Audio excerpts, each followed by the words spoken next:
Hi friends, mini vlog 20 பார்க்குறோம். காலையிலே nuts juice குடித்தாச்சு. அதுக்கப்புறம் பசங்களுக்கு பிரேக்ஃபாஸ்ட் லஞ்சு செய்யணும்.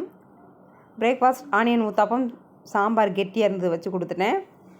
லஞ்சு பார்த்திங்கன்னா கேரட் சாதம், பீன்ஸ் பொரியல், மாதுளம்பழம். பசங்களுக்கு இதெல்லாம் கொடுத்து ஸ்கூலுக்கு அனுப்பியாச்சு. 5 நாளைக்கு 5 விதமாக லஞ்ச் வீடியோ போட்டிருக்கேன். விருப்பப்பட்டால் ஷேர் பண்ணி பாருங்கள். நான் வெயிட் லாஸ் பண்ணிகிட்டு இருக்கேன். வெயிட் கொஞ்சம் கொஞ்சமாக லாஸ் ஆகிட்டுருக்கு. நீங்கள் வெயிட் லாஸ் பண்ணணும்னு நினச்சிங்கன்னா என்னோடய சேனலை சப்ஸ்கிரைப் பண்ணிவிட்டு சப்போர்ட் பண்ணுங்கள். வீடியோவை செக் பண்ணி பாருங்கள். கொஞ்சம் கொஞ்சமாக தான் வெயிட் லாஸ் ஆகுது. என்னோடய பிரேக்ஃபாஸ்ட் முளைக்கட்டின பச்சை பயிறு, அதுக்கப்புறம் ஒரு மாதுளை, இடையில கொஞ்சமாக முறுக்கு சாப்பிட்டேன் மிட் மார்னிங் ஸ்நாக்ஸ். அதுக்கப்புறம் நல்லா தண்ணி குடிக்க ஆரம்பிச்சிருக்கேன். ஒரு 3 லிட்டர் குறையாமல் தண்ணி குடிச்சிட்றது இப்போலாம். டின்னர் பார்த்திங்கன்னா 2 தோசை சட்னியோட முடிச்சாச்சு. இடையில வாக்கிங் போவேன், எக்ஸசைஸ் செய்வேன். லாங் வீடியோலாம் ஷேர் பண்ணியிருக்கேன். ஷார்ட்ஸ் வீடியோவும் வெயிட் லாஸ் ஷேர் பண்ணியிருக்கேன். விருப்பப்பட்டால் பாருங்கள். தேங்க்ஸ் ஃபார் வாட்சிங் ஃப்ரெண்ட்ஸ். பாய். நாளைக்கு வீடியோவில் பார்க்கலாம்.